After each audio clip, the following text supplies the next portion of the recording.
Hello friends, ಎಲ್ರಿಗೂ ನಮಸ್ಕಾರ. Welcome to Friday mini vlog. ಇದೇನಪ್ಪ ಮನೆ ನೋಡಿದರೆ ಇಷ್ಟೊಂದು ಗಲೀಜಾಗಿ ಇಟ್ಕೊಂಡವ್ರೆ ಅಂದ್ಕೊಳ್ತಾ ಇದ್ದೀರಾ? ನಮ್ಮನೆ ಒಂದಿನ ಕ್ಲೀನ್ ಮಾಡಿಲ್ಲ ಅಂದರೂ ತಿಂಗ್ಳುಗಟ್ಟಲೆ ಕ್ಲೀನ್ ಮಾಡದೇ ಇದ್ದರೆ ಹೇಗಿರುತ್ತೋ ಆ ಥರ ಇರುತ್ತೆ. ನಿನ್ನೆ ಏನಕ್ಕಪ್ಪ ಕ್ಲೀನ್ ಮಾಡಿಲ್ಲ ಅಂದರೆ ನಮ್ಮ ಕರಿಯೋನಿಗೆ ಹುಷಾರಿರಲಿಲ್ಲ. ಅವನ್ನ ಹಾಸ್ಪಿಟ್ಲಿಗೆ ಕರ್ಕೊಂಡೋಗಿದ್ವಿ. ಇನ್ನು ಅವನಿಗೆ ಆಪ್ರೇಷನ್ ಮಾಡಿದರು. ಅಲ್ಲೇ ಸಂಜೆ ತನಕ ಆಗೋಯಿತು. ಹಾಸ್ಪಿಟ್ಲಲ್ಲಿ ಮೆಡಿಸಿನ್ ವಾಸನೆ ಎಲ್ಲ ಕುಡಿದು ಹಾಸ್ಪಿಟ್ಲಿಂದ ಬರೋ ಅಷ್ಟೊತ್ತಿಗೆ ನಾನೇ ಪೇಷಂಟ್ ಥರ ಆಗೋಗಿದ್ದೆ. ಹಾಗಾಗಿ ನಿನ್ನೆ ಮನೆ ಕ್ಲೀನ್ ಮಾಡಿಲ್ಲ. ಒಂದು ದಿವಸ ಕ್ಲೀನ್ ಮಾಡದೇ ಇರೋದಕ್ಕೆ ಮನೆ ನೋಡಿದರೆ ಹಿಂಗಾಗೋಯಿತು. ಮೊದಲು ಮನೆಯೆಲ್ಲ ಕಸ ಗುಡಿಸ್ಬಿಟ್ಟು ಆಮೇಲೆ ಆಚೆಗಡೆ ಎಲ್ಲ ತೊಳೆದ್ಬಿಟ್ಟೆ.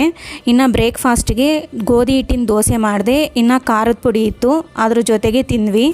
ಇನ್ನು ಪಾತ್ರೆ ತೊಳಿತಾ ಪಕ್ಕದಲ್ಲಿ ಅಡುಗೆ ಕೂಡ ಮಾಡಿಬಿಟ್ಟಿದ್ದೆ.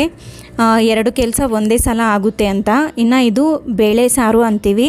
ನಮ್ಮಲ್ಲಿ ಯಾರು ನೆಂಟರು ಬಂದರೆ 10 ನಿಮಿಷದಲ್ಲಿ ಮಾಡ್ತೀವಿ.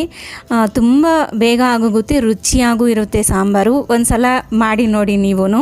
ಮೊದಲಿಗೆ ಕುಕ್ಕರ್ಗೆ ಸ್ವಲ್ಪ ಎಣ್ಣೆ ಹಾಕ್ಕೊಂಡು ಸಾಸಿವೆ ಹಾಕಿ, ಸಾಸಿವೆ ಚಿಟಪಟ ಅಂದಮೇಲೆ ಒಣಮೆಣ್ಸಿನ್ಕಾಯಿ, ಈರುಳ್ಳಿ, ಇನ್ನು ಬೆಳ್ಳುಳ್ಳಿ ಹಾಕಿ ಈ ಥರ ಹುರ್ಕೋಬೇಕು.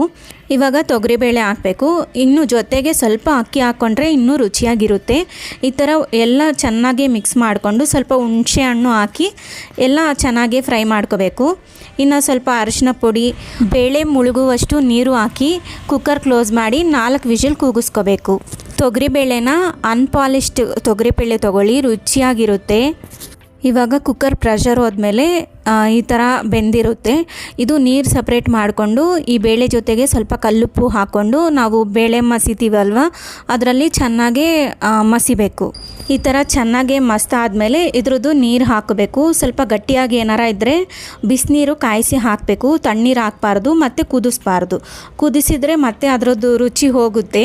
ಇನ್ನು ಅನ್ನ ಕೂಡ ಮಾಡಿಬಿಟ್ಟಿದ್ದೆ. ಇನ್ನು ನಮ್ಮದು ಮೇಲ್ಗಡೆ ಮನೆ, ಕೆಳಗಡೆ ನಮ್ಮದೇ ಓನ್ ಶಾಪ್ ಮಾಡ್ಕೊಂಡಿದ್ದೀವಿ. ಇನ್ನು ನಮ್ಮ ಶಾಪಲ್ಲಿರೋವ್ರಿಗೂ ನಾವೇ ಊಟ ಕೊಡಬೇಕು. ಇನ್ನು ಅಡುಗೆ ಎಲ್ಲ ಆದಮೇಲೆ ಅಡುಗೆ ಮನೆ ಎಲ್ಲ ಕ್ಲೀನ್ ಮಾಡಿದೆ. ಇನ್ನು ಹಾಲೆಲ್ಲ ಒರೆಸಿ ನೀಟಾಗಿ ಕ್ಲೀನ್ ಮಾಡೋ ಅಷ್ಟೊತ್ತಿಗೆ 11:30-12 ಗಂಟೆ ಆಗೋಯಿತು.